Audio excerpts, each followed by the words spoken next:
Assalamualaikum warahmatullahi wabarakatuh. Apa khabar semua? Umi harap semuanya anak-anak Umi dalam keadaan yang sihat.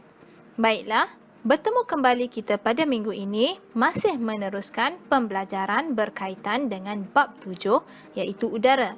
Namun fokus kita untuk minggu ini adalah berkaitan dengan pencemaran udara. Pencemaran udara merupakan satu keadaan yang melibatkan kehadiran sebarang bahan pencemar dalam udara. Keadaan ini boleh menyebabkan kemudaratan dan ketidakselesaan kepada manusia atau organisma hidup lain serta merosakkan alam sekitar apabila dibebaskan ke atmosfera. Terdapat pelbagai punca pencemaran udara. Contohnya adalah pengeluaran asap kilang, pengeluaran asap kenderaan. Pengeluaran asap kilang kenderaan akan mengeluarkan bahan pencemar seperti asap, jelaga, habuk, karbon monoksida, sulfur dioksida, nitrogen dioksida dan plumbum. Manakala punca pencemaran udara seterusnya adalah asap rokok dan pembakaran hutan.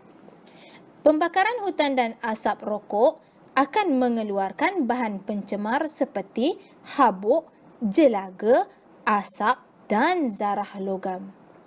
Seterusnya, punca pencemaran udara yang kelima adalah loji jana kuasa nuklear. Loji kuasa nuklear akan mengeluarkan bahan pencemar iaitu bahan radioaktif. Seterusnya, punca pencemaran udara daripada semburan aerosol. Semburan aerosol akan mengeluarkan klorofluorokarbon ataupun CFC. Kilang kuari juga merupakan salah satu punca pencemaran udara. Daripada pengoperasian kilang kuari akan mengeluarkan bahan pencemar seperti habuk dan debu. Punca yang terakhir adalah daripada semburan pestisida dalam aktiviti pertanian. Semburan pestisida juga boleh menyebabkan pencemaran udara. Pencemaran udara akan menyebabkan beberapa kesan terhadap kesihatan, bangunan dan infrastruktur, iklim bumi, tumbuhan dan haiwan. Jom kita sama-sama pelajari apakah kesan pencemaran udara tersebut. Kandungan bahan berbahaya dalam pencemaran udara boleh meninggalkan kesan yang buruk terhadap kesihatan manusia. Kesan yang pertama, kandungan asap dan jelaga boleh menyebabkan masalah kesesakan nafas. Manakala sulfur dioksida pula boleh menyebabkan penyakit berkaitan salur pernafasan. Ia sangat berbahaya terutama kepada golongan kanak-kanak dan juga warga emas. Kesan yang kedua adalah melalui kandungan karbon monoksida.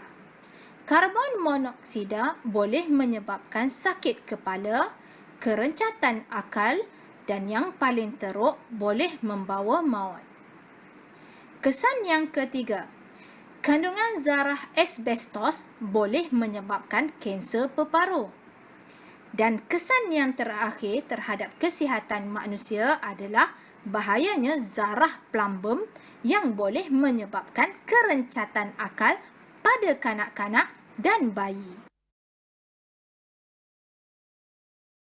Seterusnya, pencemaran udara juga boleh memberi kesan terhadap bangunan dan infrastruktur.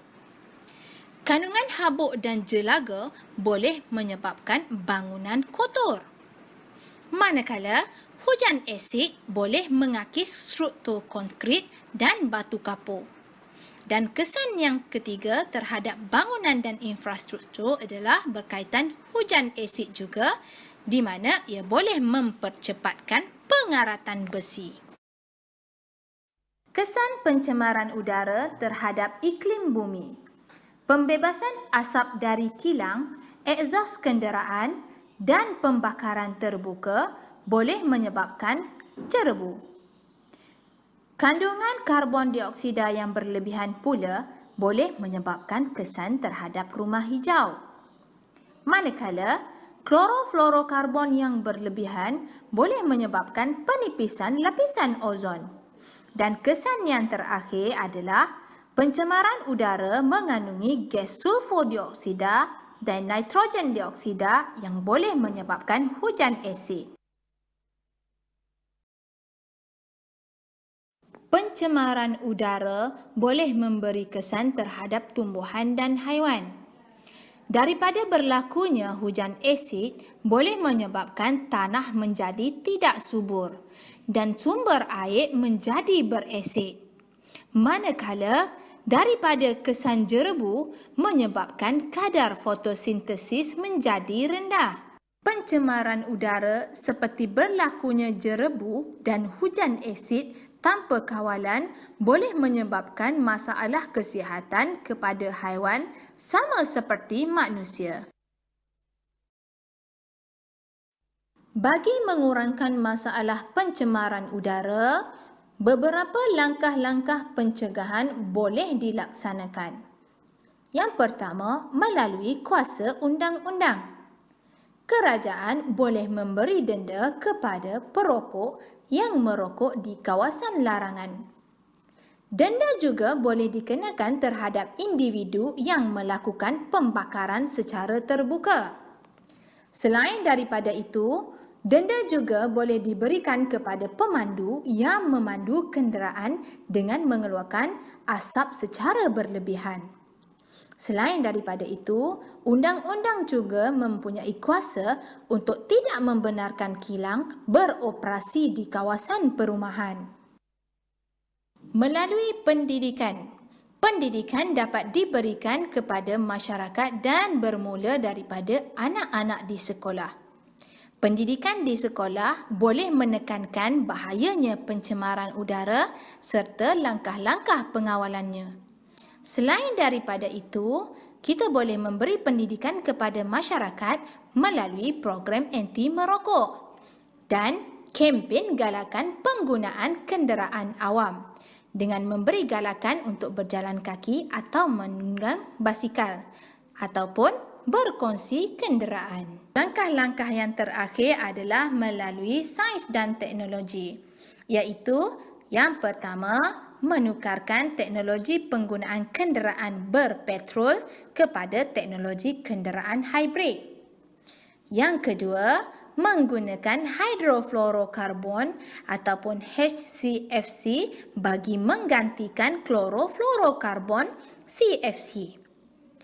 Langkah yang ketiga adalah pasang penapis asap, terutamanya di kawasan cerobong asap di kilang dan juga ketika bermasak di rumah.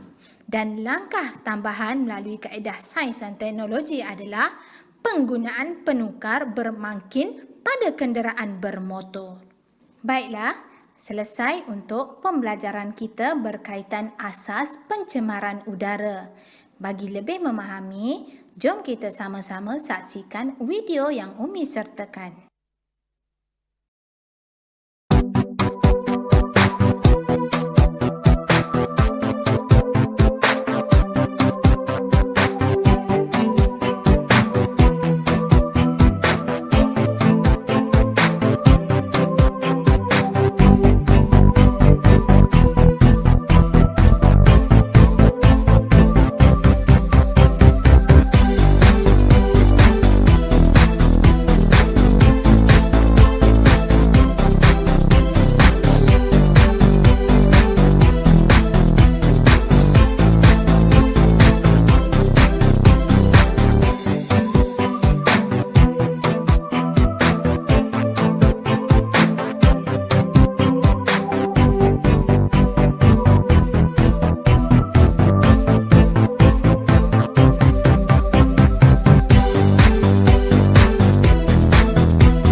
pelajaran kita. Jangan lupa ulang kaji dan buat latihan yang Umi sediakan. Assalamualaikum.